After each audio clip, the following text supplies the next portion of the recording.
A stranger walks up to you. You think that they're about to strike up a somewhat routine conversation about your day. They might ask you about where your shoes are from or how to get to the nearest coffee shop.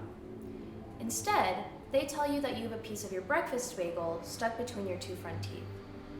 Some of you might say, "Oh, thank you for letting me know," and go about your day. Others will blush and think about the interaction for the rest of the day as a source of embarrassment. But for most of you, you'll reply with, "Excuse me?" and be enraged by just how rude you thought the comment was.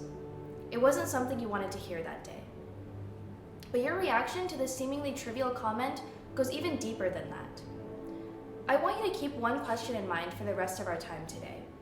Why are you angry when someone is completely unfiltered and honest with you? We've all heard it. Be honest. Stay true to yourself. Communication is key to strong relationships.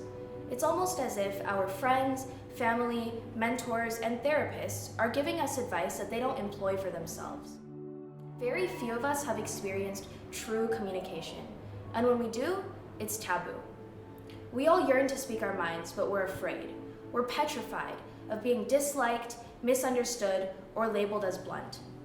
And history has proven to us that speaking our mind has consequences. To understand this, let's look at the workplace, where we expect true communication.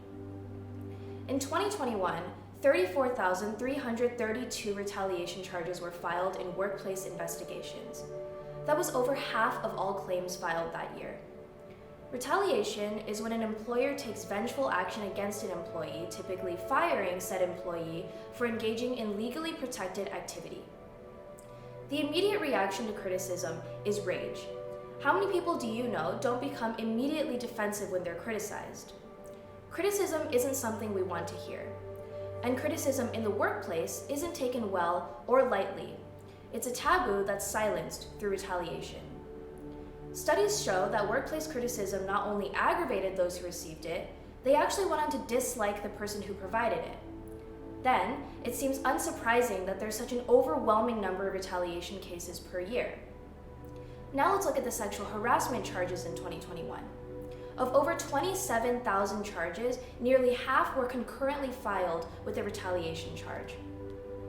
And that was just claims in the workplace. Sexual violence cases in general go unreported over 2/3 of the time. Why?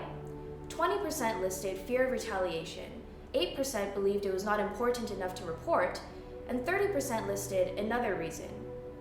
I'm part of that 30%. I was just 13 when I was sexually assaulted by one of my tutors, weekly for 3 months of my life.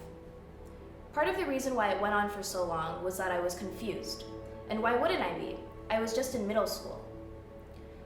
But the other part of it was that weekly, before my scheduled Saturday classes, I would give myself a mental pep talk.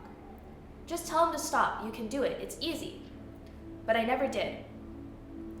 3 months of torture ended when a detective called my mom asking if she was aware that her daughter was on a hit list of a newly convicted sexual offender in the neighborhood. I spent the rest of that night mumbling and crying to my mom the story of how I had been violated continuously for the past 3 months.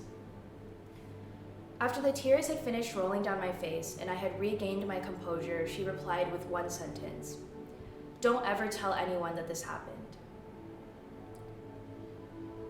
After the incident, I've pondered over and over again the few reasons why my mom would have to forbid me from bringing up my own trauma.